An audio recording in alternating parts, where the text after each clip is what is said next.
For most people, our pets are our babies, our children. Honestly, I think it's safe to say that Gen Z and millennials treat their pets as if they were literal kids, and honestly, that's fair. Pets give us unconditional love, comfort, cuddles. They're there for our best and worst moments. We celebrate milestones with them, their family. There's this unspoken connection between pets and their people. It's a bond like no other. Many of us would say we would take a bullet for our pets without a second thought. And if you have a pet, you know the responsibility that comes with it, but we do it gladly. There's a few non-negotiables we take care of every day to keep them happy and healthy. Feeding them, making sure they have clean water, and of course, those all-important bathroom breaks. So they don't go on the floor, the couch, or your leg. For one Georgia woman, it was just like any other night. She was taking her child, her dog, her fur baby, on a walk outside her apartment near downtown Atlanta. One last stroll before bed. She and her dog were inseparable. This night was routine. A quick loop around the nearby park, bathroom break, and then home for some rest. It was like every other night until it wasn't. What was supposed to be a simple dog walk turned into something far more sinister. Something that could happen to any of us with or without a pet. Today, I'll take you behind the headlines of the unsolved murder of 40-year-old Katie Janness and her dog Bowie, both brutally murdered.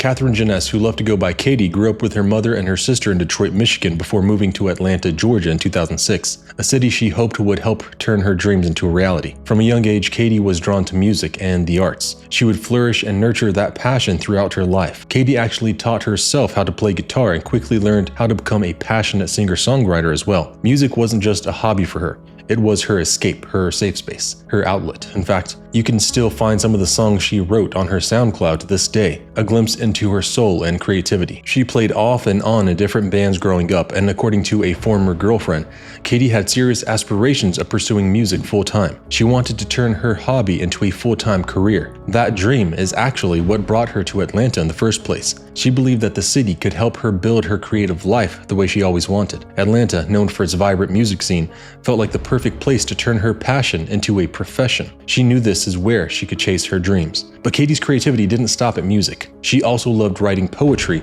and had a thoughtful artistic spirit. Katie was a true artist at heart, a creative soul through and through. Those who knew her say she had a down-to-earth spirit.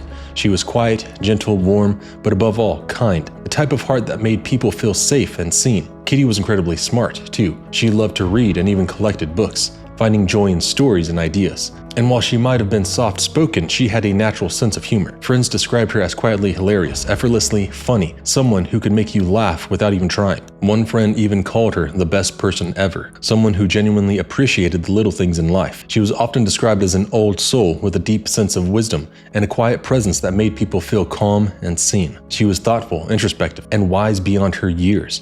And while she may have been soft-spoken, she was also naturally funny, with a subtle sense of humor that friends loved. While pursuing her passion for music, Katie worked 2 jobs to make ends meet. She was a bar manager at the Whole World Improv Theater Company, a comedy club right in the heart of Midtown Atlanta on Spring Street. She also bartended at Campagnolo, an Italian restaurant nearby on Piedmont Avenue. Not only was she well known in the Midtown neighborhood of Atlanta, but she was also well liked. Katie had a way of connecting with everyone she met. Literally no one had a bad thing to say about her. Everyone loved Katie. Even a former girlfriend who started dating Katie back in 2007 had nothing but kind words to share about her ex. She shared how the two met at a time when they both needed to help each other grow emotionally and personally as young adults. She was complex. She was very organized. She had a total rock star essence. She was a contradiction in many ways, but she was a revelation, her ex, Katie Hahn, said. One of Katie's former co-workers echoed that same admiration, Pete Chapman, who worked with her for about 3 years at the restaurant. He said they quickly bonded over their shared love of music. According to Pete, Katie was just effortlessly cool, the kind of person everyone wanted to be around. And then there was Emily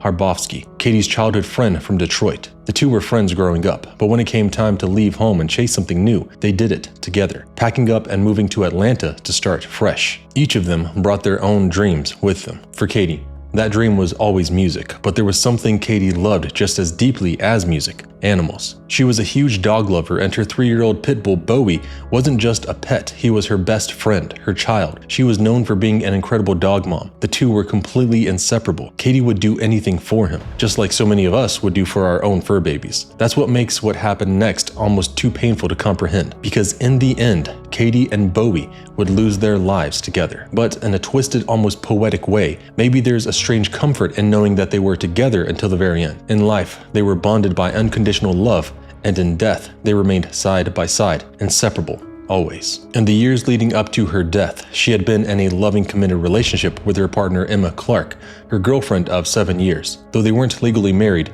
Katie and Emma saw themselves as soulmates. They were planning their future together, dreaming of growing old side by side, of building a life filled with laughter, love, and adventure. They were raising Bowie together, sharing a home, a rhythm, a life. As Emma's father put it, they didn't need a marriage certificate to prove what they had. Their bond was undeniable. Everyone around them could see it. They were the kind of couple you just knew would go the distance. Emma echoed what others had said about Katie, how she brought out the best in people, how she made you want to be more, do more, and live more. She always pushed me to better myself, and I truly did become a better person because of her. She left me with so much of who she was. Katie was my favorite person in the whole world, without a doubt. I spent all the time with her, and even if she was at work, that's normal. And if I was at home not without her, I missed her even in those times, you know. I always wanted her to be around. She was funny, she's smart, I always tell people, I'm like, you know, I have random facts to tell people, but I always learn them from her. She has something new to teach me every day. And that was one of my favorite things about her. Katie made Emma happy. They had a good life together. They've started with nothing. They built on that. They lost their first home in a house fire, and they had to move to where they live now. But they were so resilient through that process. And Katie, like she said, she was so intelligent. I loved conversation with her because there's several subjects that her and I could talk about, and she always knew the answer, which was awesome. But the way it is affecting Emma through this, I always knew that Emma was safe with Katie, and she protected her. They had such a great relationship that for a parent, if you don't have to worry about your children all the time, which most do, but I knew as long as they were together, I didn't have to worry about Emma. And Katie filled that part, just as any life partner does, is someone who, she cared so much about Emma, she made sure that Emma was okay. And Emma did the same thing for her. But Katie and Emma would never get there happily ever after. Katie and Emma lived in Midtown Atlanta's heart of the arts. It's a vibrant, colorful neighborhood just outside of downtown, pulsing with creativity, culture, and life. But Midtown is more than just an art district. It's the epicenter of Atlanta's LGBTQ+ community, a place where people come to feel seen, accepted, and safe. In the 1990s, Midtown began to emerge as a true haven for the queer community. Openly gay-owned businesses started popping up along the streets, creating not just commerce, but connection. It was during this time that Midtown began transforming into what it is today, the beating heart of LGBTQ+ life in Atlanta. Even the restaurant where she worked, Campagnolo, was LGBTQ owned. This is where the Atlanta Pride Festival is held every year, right in Piedmont Park, one of the largest pride events in the country, a place where love is celebrated openly. Midtown isn't just a neighborhood. For many, they saw it as a sanctuary. And safety wasn't just a feeling, it was a reality. Thanks to the Midtown Alliance, a public safety program that's been active for over 2 decades, crime in the area has been on a steady decline. Patrollers canvass the streets daily, looking out for residents, businesses, and visitors alike. In fact, as recently as 2024, data showed that 93% of crime across Midtown's core had been significantly reduced. It's one of the safest places in all of Metro Atlanta, becoming a model of what safety should look like. Not only in Atlanta or Georgia, but the country itself, which is what makes what happened next so hard to comprehend. Because if a brutal, senseless crime could happen here, right in the heart of a neighborhood built on love and safety, then what does that mean for the rest of us? What started as an ordinary day quickly spiraled into a horrific nightmare, a nightmare that Katie and Bowie would never escape from. It was a nightmare that would haunt her partner and the community for years to come, a nightmare that still lingers in the city today, unsolved and unanswered. This tragedy shattered the sense of safety that once defined the neighborhood, leaving neighbors neighbors constantly looking over their shoulders, fearing for their lives. It was the night of July 27th, 2021, a warm summer evening, the kind that feels like it will last forever. Katie, a night owl, worked late hours as a bartender and found peace in the quiet stillness of late night walks. She had no reason to feel unsafe in her neighborhood. On that evening, Katie set out for her usual stroll with her dog Bowie around 10:30 p.m., leaving her apartment on Ponce de Leon Avenue. Katie often walked Bowie at night, and according to Emma, her girlfriend, Katie was always aware of her surroundings and loved these peaceful nighttime walks. It was something Katie had done even before they met, an adventurous spirit who loved the calm of the night. Even a neighbor of the couple would come forward saying she remembers spotting Katie sitting in the courtyard of their midtown apartment complex reading or just listening to music into the early morning hours. She would sit under the stairs, the neighbor said. I felt like she felt safe because sometimes I'd see her out there at like 1 in the morning. That night, Katie and Bowie stopped by Henry's Midtown Tavern, where Emma was working her shift around 11:30 p.m. Katie told Emma she was planning to walk Bowie in Piedmont Park before heading home to wind down for the evening. Nothing seemed out of the ordinary. The plan was for them to be home by the time Emma finished her shift. But when Emma arrived home shortly after midnight, she was puzzled. Katie and Bowie weren't there. Emma was expecting to walk in and be greeted by Bowie, eager for a night with her partner, before they both went to bed. This wasn't like Katie. The park wasn't too far from their apartment, and unbeknownst to Emma, Katie and Bowie would never be coming home. Emma, like so many couples and friends these days, had Katie's phone location tracked on her own phone as a safety precaution. It was meant for moments like this. Something didn't feel right, and Emma's gut told her something was off. While Katie's phone didn't show any movement, it did show her in Piedmont Park, just as she'd said. Emma immediately followed Katie's phone location and made her way to the park, but what she found there would haunt her forever. She didn't answer, and she always answers. So that's when I knew something was really wrong. I called her a bunch of times, she didn't answer. I texted her a bunch, she didn't respond. So I pretty much knew immediately something wasn't right. Emma reached the entrance of Piedmont Park just after 1 a.m. on July 28, 2021. Only about 100 yards inside the park's 10th Street and Charles Allen Avenue entrance, she was stunned to see what appeared to be the lifeless body of their dog, Bowie. Confused and in shock, Emma took in the sight. But then her worst fears were confirmed when she looked further ahead and found Katie, her partner, the love of her life, about 100 feet away. Katie was dead too. Katie was found with stab wounds all over her body. She was stabbed nearly 50 times. Bowie had also been brutally stabbed to death. Bowie was found on the sidewalk and Katie was found off the sidewalk, feet away from her fur baby. Who could have done this? And why would anyone do something so horrific? Katie had no known enemies, and why harm an animal too? When asked about the brutality of this crime, this is what the president of the International Homicide Investigation Association, Paul Belli, had to say. When you see that number of stab wounds, I can't help but think, as far as in my experience, that typically shows a significant amount of aggression. Whether that is aggression towards that particular person, that's part of the investigation. Unfortunately, Katie was in the way of that aggression. It was in the early morning, but Piedmont Park was still well lit and frequented by visitors. It wasn't an isolated area. The park spans 200 acres and is located in the heart of the city. Devastated, Emma immediately called the police. Atlanta police quickly took charge of the case, releasing the last known photo of Katie and Bowie taken from a grainy Midtown security camera just before the murder. The surveillance footage showed Katie walking Bowie on the Rainbow Crosswalk just after midnight. But what happened between that moment and when Emma found their bodies around 1 a.m. remains a mystery. Literally less than an hour between when she was killed and when she was found. Unfortunately, those exact details are still unsolved to this day. The Atlanta Police Department also released the 911 call Emma made to dispatchers after arriving at the horrific scene. Her voice, clearly shaken and trembling, described what she saw, a scene so devastating it was almost impossible to comprehend. Atlanta 911, operator 7959. What's the address to your emergency? Sir, I'm at the entrance of Piedmont Park. I just was searching for my girlfriend's purse because I couldn't find her. She's dead. She's here at Piedmont Park. Please help. You said somebody's dead at Piedmont Park? Yes, sir. Please send help. Please. Alright, yes ma'am. I'm gonna send help to you. Oh my God. Oh my God. Alright, can I get your name? Get a callback number? Alright.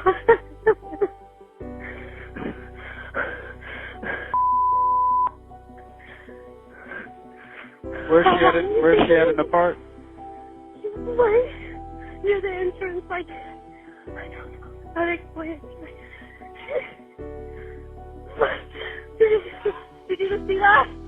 That's like girlfriend. Yes. Alright, hold.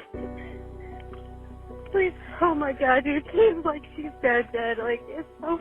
Alright, I'm about to call Grady, okay? Please.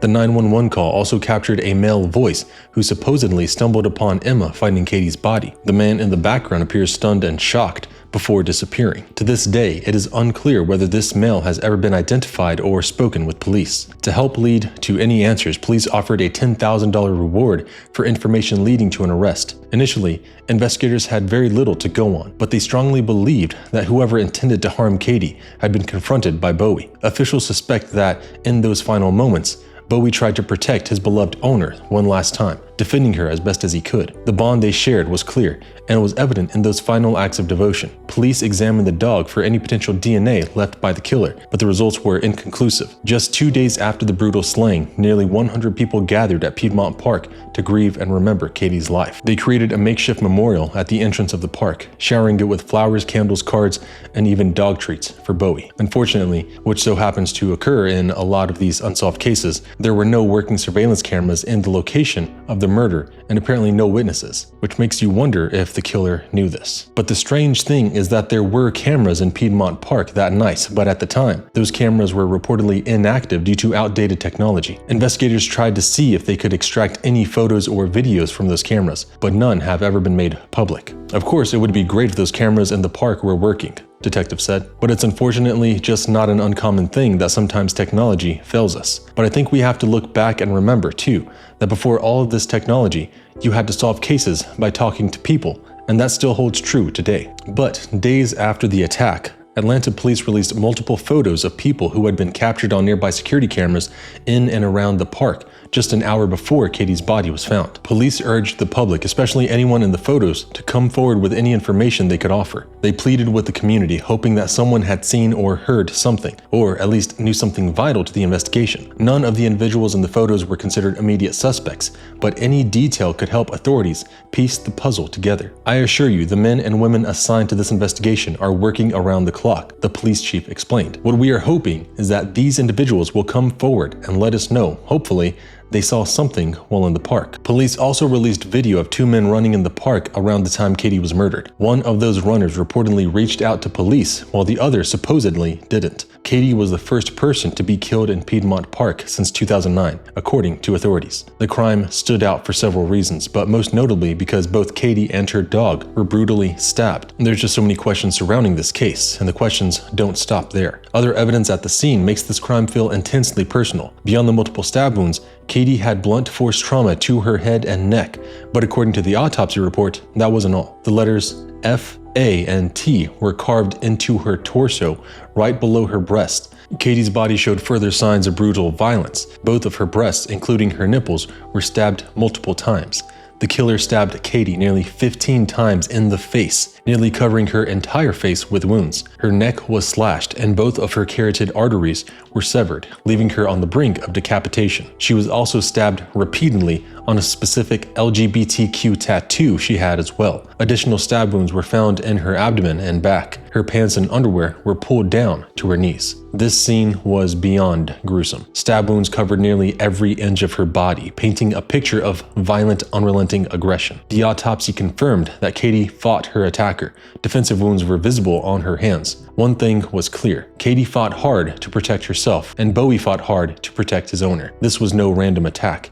It was personal and brutal, so vicious it seemed incomprehensible that no one heard or saw anything. It's difficult to imagine such an attack occurring in a well-lit public park without any witnesses. Despite the graphic and horrific nature of the crime, just days after Katie's death, Atlanta Mayor Keisha Bottoms stated that there was no evidence to suggest this was a hate crime, even though the case didn't fit the usual patterns of incidents officials typically see. And despite the crime being more gruesome than most, authorities were reluctant to label it as such. But for many, the brutality of the attack and the focus on the LGBTQ tattoo left a lingering question in the air. Was this a hate crime? One thing is for sure, the mayor and officials and community all consider Katie and Bowie's killer a real-life monster. Not long after the public became aware of Katie's murder, rumors began to spread on social media, with many people speculating that a serial killer was on the loose in the Midtown Atlanta area. Locals and internet sleuths quickly connected Katie's death to another murder, the killing of 18-year-old Tory Lang, whose body was discovered in Stone Mountain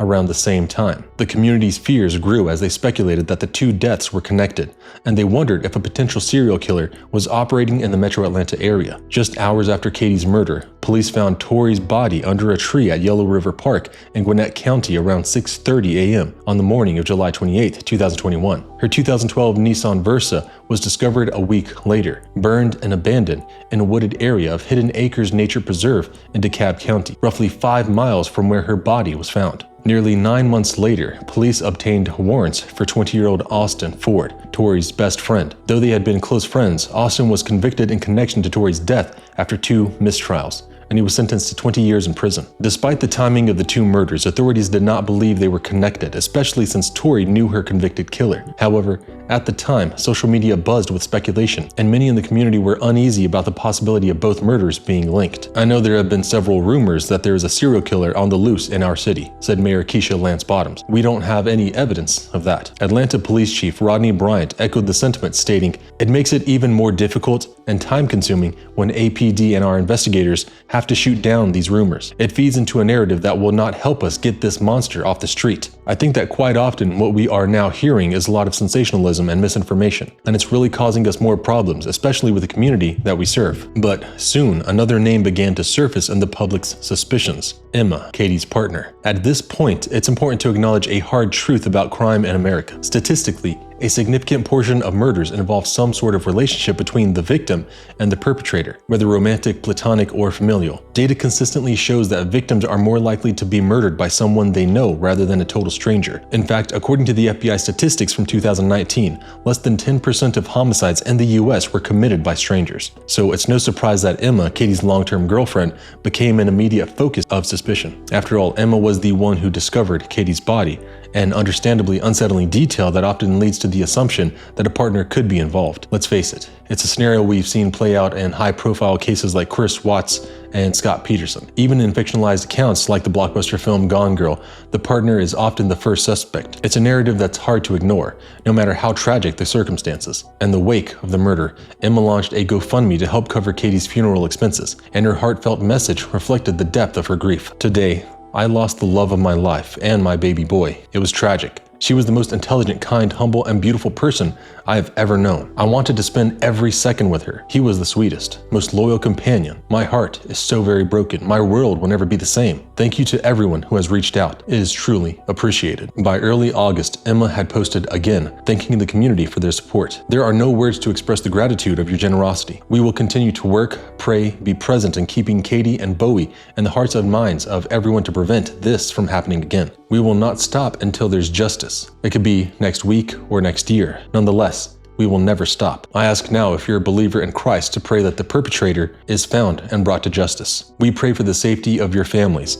and that you have many blessings laid upon you." Despite her emotional pleas, doubts about Emma's innocence started to spread. In November, just months after Katie's murder, Emma spoke out publicly, pleading with investigators to clear her name after receiving death threats from the public, even saying a stranger threatened her over a voicemail. Her explanation didn't ease the growing skepticism, especially after she revealed that some of the funds raised through the GoFundMe would not only go toward Katie's funeral, but also help her pay for a new condo. "I know they were like, 'Why didn't you give money to the reward fund?' Emma explained. "I ended up buying the condo. I moved there with Katie. It was not safe. 2 shootings in 2 months, car break-in." Her actions left some questioning whether she could be a suspect. Emma, however, insisted she wasn't, and Atlanta police confirmed they were not treating her as one. "They haven't publicly said that I've been cooperating, and they don't seem to be treating me with any hostility. They asked me questions, but they never treated me like they thought I had anything to do with it." When asked if they could clear Emma's name, the Atlanta Police Department issued the following statement: "The investigation into the murder of Katie Janness remains open and very active. Our investigators continue working tirelessly to find the person or persons responsible. We understand it is frustrating for there to be so little information released publicly. However,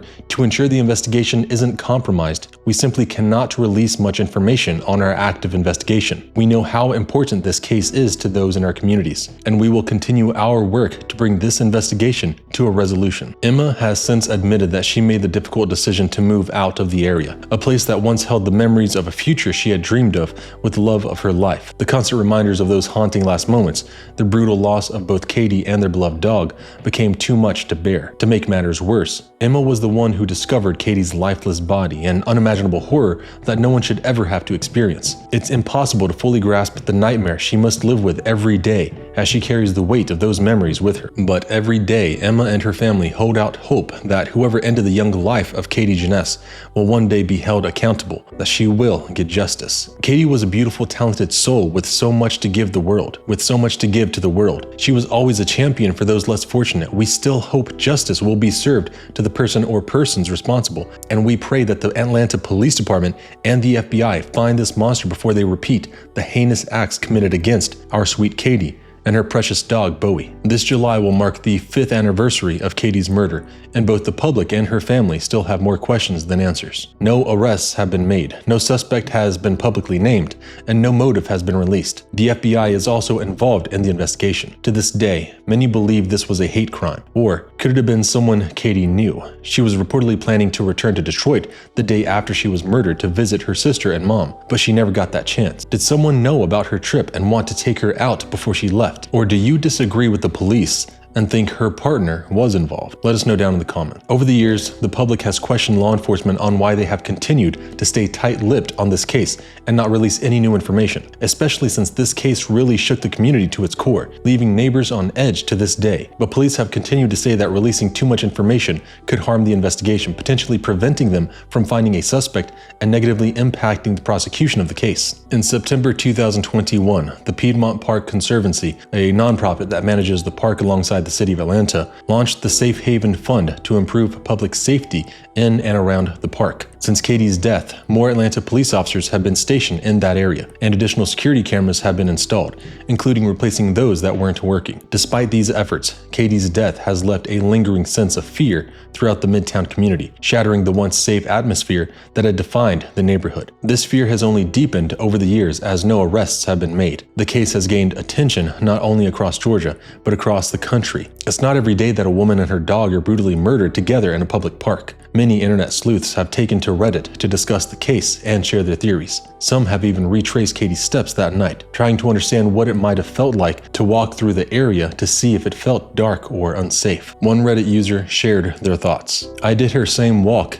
at the same time of night, with my boyfriend and a gun, and I totally understand why she felt safe. It's a pretty short walk in the park, and the entire pathway is lit. It was also the middle of summer, and there were people out at night. I think she must have gotten off the path and was walking in the field so her dog could use the bathroom. The most shocking part of the walk was how it seems like such a public and risky place to kill." And this is what other Redditors had to say, each one offering up their own theory on this bizarre case.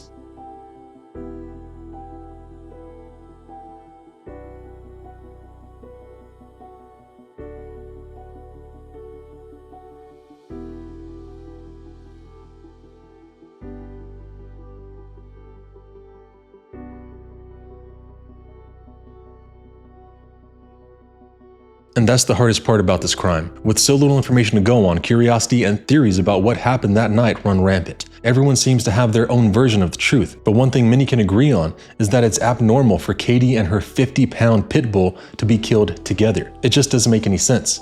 Why would someone attack someone with a dog of that size? And we all know pit bulls have a reputation for fiercely protecting their owners. They're strong. That doesn't scream random to me, but again, who would want to hurt her if it was intentional? There's so many questions, so many theories, but no leads, no answers, no justice. Over the years, police have said they're getting close, continuing to work leads, but nearly 4 years have passed and it's hard to know what information they're working with. However, the police have urged the community to know that they haven't deemed Katie's murder a cold case just yet. They still have hope that the killer will be found, that Katie and Bowie will one day, hopefully soon, get the justice they deserve. The reward for this case has been doubled from $10,000 to $20,000. So if you have any information relevant to this case, you're asked to contact the Atlanta Police Department at 404-577-TIPS. There is nothing we can do for Katie anymore, other than to honor her. Her last few moments of her life were spent in fear, and she was somebody who would never want anybody to fear her. Emma, Katie's girlfriend, said, "I believe there is hope. I think we've seen today that with cases that are 40, 50, 60 years old